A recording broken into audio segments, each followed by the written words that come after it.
So till now we have been discussing questions related to midpoint theorem from chapter quadrilaterals of class 9. ठीक है, ये उसी sequence में जो है अनदर क्वेश्चन है जो क्या है कि ABCD is a rectangle and PQ R and S are midpoints of the sides AB, BC, CD and DA respectively. ठीक है, and show that the quadrilateral PQRS ये क्या होना चाहिए, एक rhombus. ठीक है, तो यहाँ पे सबसे पहले क्वेश्चन को समझने की कोशिश करेंगे कि क्या है. यहाँ पे क्या है कि ABCD क्या है, इट इज़ अ रेक्टेंगल. ठीक है, और PQRS जो है ये मिड पॉइंट्स हैं रेक्टेंगल के 4 साइड्स के. ठीक है, आपको क्या प्रूव करना है कि जब हमने इन मिड पॉइंट्स को ज्वाइन करा तो ये जो क्वाड्रिलेटरल बना रहा है PQRS, तो ये क्या होना चाहिए, रोम्बस होना चाहिए. ये आपको प्रूव करना है. ठीक है, तो सबसे पहले हम लोग लिखेंगे गिवन में कि ABCD इज़ अ रेक्टेंगल. ये क्या है, एक रेक्टेंगल है और हमें मालूम है रेक्टेंगल की प्रॉपर्टी ऑपोजिट साइड्स इक्वल होते हैं और हर एक एंगल जो है वर्टेक्स एंगल वो क्या होता है, 90 डिग्री होता है. ये आपको मालूम है. नेक्स्ट आपको क्या दे रखा है कि PQRS they are the mid points of sides AB, BC, CD and DA respectively. ठीक है, ये आपको ऑलरेडी दे रखा है ना. अब आपको क्या करना है, आपको क्या प्रूफ करना है कि PQRS इज़ अ रोम्बस. ये आपको प्रूफ करना है. ठीक है, तो हमें तो बहुत इजीली मालूम है कि हम पैरेललोग्राम तो प्रूफ कर सकते हैं. कैसे, बाय मिड पॉइंट थ्योरम. इसके लिए हम क्या करेंगे कि हम डायगोनल को इस तरह से ज्वाइन कर लेंगे. ठीक है, AC को ज्वाइन कर लेंगे, है ना, और इस ट्रायंगल को लेंगे. इस ट्रायंगल को लेंगे तो इसमें P और Q मिड पॉइंट है इस ट्रायंगल में. ठीक है, तो इनको अगर ज्वाइन करते हैं PQ को, तो PQ क्या होगा, AC के पैरेलल, और PQ क्या होगी, उसकी लेंथ हाफ ऑफ AC के बराबर होगी. अब इस ट्रायंगल की बात करते हैं ACD. यहाँ पे S और R मिड पॉइंट है, तो यहाँ पे क्या होगा, जो SR है वो AC के पैरेलल होगा और SR की जो लेंथ होगी वो AC के हाफ लेंथ के बराबर होगी. तो यहाँ से ये दोनों जो है हाफ ऑफ AC के बराबर हैं, तो ये दोनों आपस में इक्वल होंगे और ये दोनों ही पैरेलल हैं AC के, तो ये दोनों भी आपस में पैरेलल होंगे. तो जब दो अपोजिट साइड जो है इक्वल होते हैं और पैरेलल होते हैं तो वो कंडीशन क्या होती है, पैरेललोग्राम की होती है. तो यहाँ से तो हम आसानी से प्रूव कर सकते हैं कि PQRS एक पैरेललोग्राम है. ठीक है, तो यहाँ पे हमने कंस्ट्रक्शन में क्या करना है, सबसे पहले ज्वाइन AC. ठीक है, अब यहाँ पे प्रूफ में आ जाते हैं. प्रूफ में यहाँ पे क्या होगा, इन ट्रायंगल ABC, है ना, दोनों मैंने ले लिया है. ठीक है, दोनों मैंने ले लिया है. And in triangle ACD. ठीक है, तो यहाँ पे क्या है, P, Q they are the mid points of sides AB and BC. ठीक है, और यहाँ पे क्या हो जाएगा, जब ये दोनों मिड पॉइंट है तो थर्ड साइड के ये पैरेलल होंगे, है ना. ABC में जो थर्ड साइड है वो क्या है, AC है, तो PQ क्या होगा, it will be half of AC and PQ will be parallel to AC by mid point theorem. ठीक है, इसी तरह से यहाँ पे आ जाओ ACD में S और R है वो क्या है, मिड पॉइंट्स है ना, किसके, साइड AD और साइड CD के. ठीक है ना, तो यहाँ से आपका क्या हो जाएगा, अगेन मिड पॉइंट थ्योरम से हम लोग ये कंक्लूड कर सकते हैं कि SR क्या होगा, ये हाफ ऑफ AC के बराबर. थर्ड साइड तो यही है, बाकी दो साइड के तो ये मिड पॉइंट है, तो थर्ड साइड AC बचा, तो ये AC के हाफ लेंथ के बराबर होगा और SR जो है वो पैरेलल होगा AC के. ठीक है ना, तो यहाँ से जो है इन दोनों से हम क्या कंक्लूड कर सकते हैं, फ्रॉम 1 एंड 2, कि PQ क्या होगा, SR के बराबर, क्योंकि दोनों की वैल्यू क्या है, हाफ AC, तो ये दोनों आपस में क्या होंगे, बराबर होंगे, दोनों ही सेम है. और पी क्यू और एस आर दोनों इसी के पैरेलल हैं, तो पी क्यू और एस आर आपस में पैरेलल होंगे। तो यहाँ से तो ये प्रूव हो गया कि पी क्यू आर एस क्या है, दिस इज़ अ पैरेललोग्राम। सबसे पहले हमें ये प्रूव करना है, ठीक है ना। अब आते हैं नेक्स्ट, हमें ये प्रूव करना है कि ये एक रोम्बस है, ठीक है।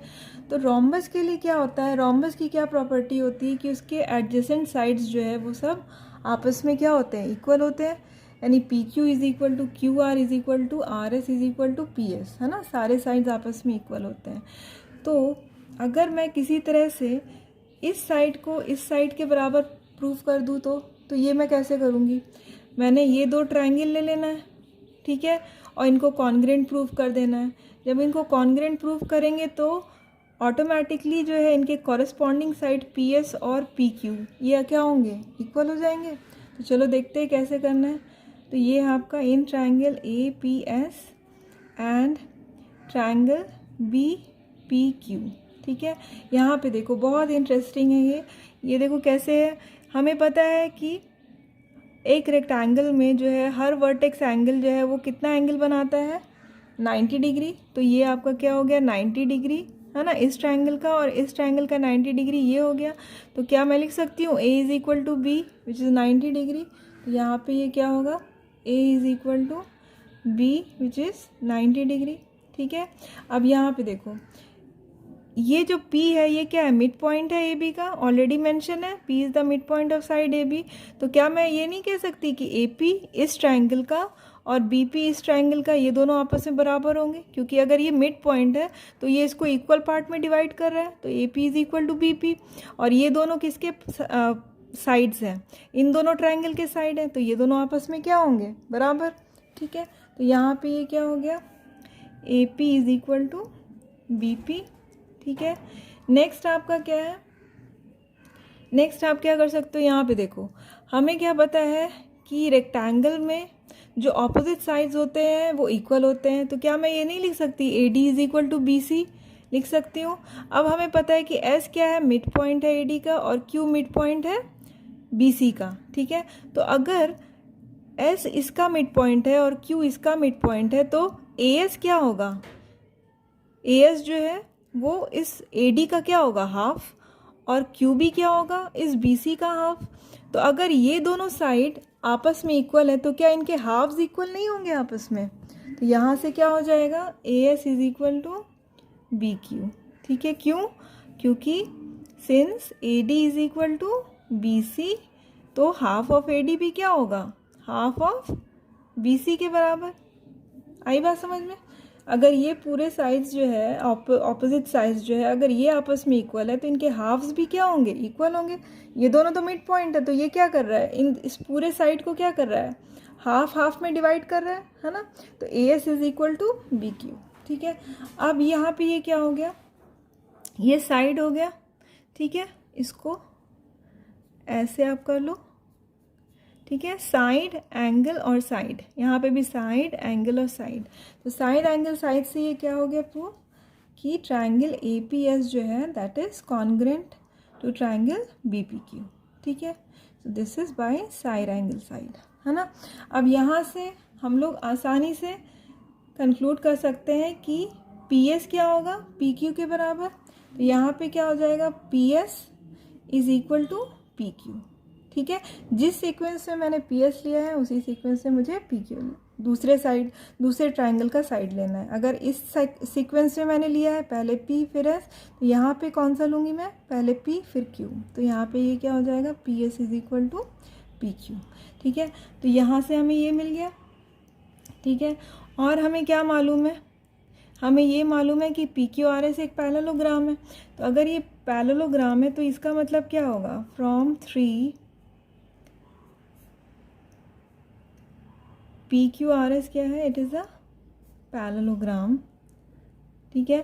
तो यहाँ से क्या लिख सकते हैं, P Q is equal to R S और P S is equal to Q R. और हमें यहाँ से क्या मिला, फोर्थ से P S is equal to P Q, ठीक है। कहाँ से, फोर्थ से, ठीक है। तो यहाँ से हमें ये दोनों मिला तो ये भी क्या होंगे आपस में बराबर। अगर पी एस पी क्यू के बराबर है तो आर एस भी क्यू आर के बराबर है। तो यहाँ से क्या आ जाएगा, therefore P Q is equal to Q R is equal to R S is equal to P S.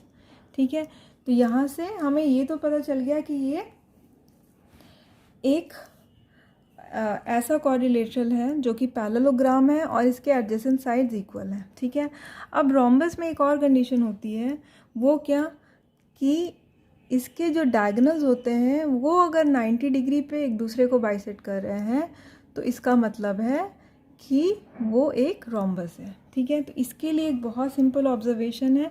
यहाँ पे देखो हमने ये तो समझ लिया, ठीक है, कि ये सारे साइड्स इक्वल हैं। अगर मैंने प्रूफ कर दिया कि इसके जो डायगोनल्स हैं, यानी अगर इनके ऑपोजिट वर्टिसेस की को अगर हम ज्वाइन करते हैं, यानी पी आर और क्यू एस को, ठीक है, ये ज्वाइन कर दिया मैंने। ठीक है, मान लो ये दोनों एक दूसरे को इंटरसेक्ट कर रहे हैं पॉइंट ओ पे। ठीक है, अगर मैंने किसी तरह प्रूफ कर दिया कि ये एंगल क्या है 90 डिग्री है, तो कंफर्म हो जाएगा कि ये एक रोम्बस है। ठीक है, तो अच्छा एक बात बताओ, अगर हम कोई ट्रायंगल कोई रेक्टेंगल लेते हैं, ठीक है ना, तो अगर रेक्टेंगल यहाँ पे क्या है ए बी सी डी है, ठीक है, और इसका मिड पॉइंट क्या है पी है और आर है, इसको भी अगर ज्वाइन कर देंगे तो क्या ये रेक्टेंगल नहीं होगा, रेक्टेंगल होगा। ठीक है, और रेक्टेंगल में क्या होता है, ऑपोजिट साइड्स इक्वल होते हैं और पैरेलल होते हैं, क्योंकि ये तो पैरेललोग्राम भी है। ठीक है, तो क्या मैं ये नहीं लिख सकती कि पी आर जो है वो क्या होगा बी सी के पैरेलल। ठीक है, अच्छा अगर यहाँ पे हमने यहाँ पे क्या करा, एस और जो है ए डी का मिड पॉइंट है और क्यू जो है वो बी सी का मिड पॉइंट है, तो अगर इसको ज्वाइन करेंगे तो क्या ये एक पैरेललोग्राम नहीं हो जाएगा। ठीक है, ये एक पैरेललोग्राम हो जाएगा, है ना, और इसको हमने ज्वाइन किया तो हमें ये पैरेललोग्राम मिला। ठीक है, और ये पॉइंट ओ है। ठीक है, तो क्या मैं ये नहीं लिख सकती कि S Q is parallel to C D. ठीक है, S Q is parallel to C D. अगर ये पैरेललोग्राम कंसीडर कर रहे हैं तो, अगर ये पैरेललोग्राम कंसीडर कर रहे हैं तो एस क्यू क्या होगा सी डी के पैरेलल, और अगर हम ये वाला पैरेललोग्राम चूज़ कर रहे हैं, ठीक है, तो ये भी क्या होगा, इसमें जो पी आर साइड है वो क्या होगा बी सी के पैरेलल होगा। ठीक है, अच्छा अब ये तो हो गया। अब यहाँ पे देखो, अगर पी आर जो है बी सी के पैरेलल है, ठीक है ना, तो क्या हम ये नहीं लिख सकते कि ओ आर जो है वो क्यू सी के पैरेलल होगा, है ना, क्योंकि ये तो उसी का पार्ट है। तो यहाँ से क्या आ जाएगा, O R is parallel to Q C. और इसी तरह से अगर एस क्यू जो है सी डी के पैरेलल है, अगर ये एक लेते हैं रेक्टेंगल, ठीक है, तो क्या ये अगर एस क्यू अगर सी डी के पैरेलल है तो ओ क्यू क्या सी आर के पैरेलल नहीं होगा, क्योंकि ये दोनों तो इसी के पार्ट है। तो ओ क्यू क्या हो जाएगा सी आर के पैरेलल। ठीक है, तो यहाँ पे हम क्या लिख सकते हैं कि since O Q is parallel to C R and O R is parallel to C Q, तो यहाँ से क्या कंक्लूड करेंगे कि ओ आर सी क्यू क्या है, इट इज़ अ पैरेललोग्राम। ठीक है, और पैरेललोग्राम में क्या होता है, ऑपोजिट एंगल्स क्या होते हैं आपस में इक्वल होते हैं। तो क्या मैं ये नहीं लिख सकती कि angle O is equal to angle C, है ना, लिख सकते हैं। तो यहाँ पे क्या हो जाएगा, this implies angle O is equal to angle C. और हमें क्या पता है कि एंगल सी क्या है, वो रेक्टेंगल का एक वर्टेक्स एंगल है जो हमेशा क्या होगा 90 डिग्री होगा। तो अगर सी 90 डिग्री है तो ओ भी क्या होगा 90 डिग्री। तो यहाँ पे प्रूव हो गया ना कि एंगल ओ क्या है 90 डिग्री, यानी जो डायगोनल्स हैं वो एक दूसरे को बाइसेक्ट कर रहे हैं 90 डिग्री पे। अब आप पूछोगे मैम आपने तो बाइसेक्ट का बताया ही नहीं, तो बाइसेक्ट का तो क्लियर है, पैरेललोग्राम में डायगोनल्स हमेशा क्या होते हैं एक दूसरे को बाइसेक्ट करते हैं। तो हमने तो यहाँ पे पहले ही प्रूफ कर रखा है कि पी क्यू आर एस क्या है, एक पैरेललोग्राम है, और पैरेललोग्राम अगर 90 डिग्री पे बाइसेक्ट होता है, ठीक है, और उसके एडजेसेंट साइड्स जो हैं आपस में इक्वल हैं, तो वो क्या होगा एक रोम्बस होगा। तो यहाँ पे हमने कंडीशन क्या ली, ए और बी, और यहाँ से हमने फाइनली कंक्लूड किया कि पी क्यू आर एस क्या है इट इज़ अ रॉम्बस। ठीक है, सो ये आपका प्रूफ हो गया।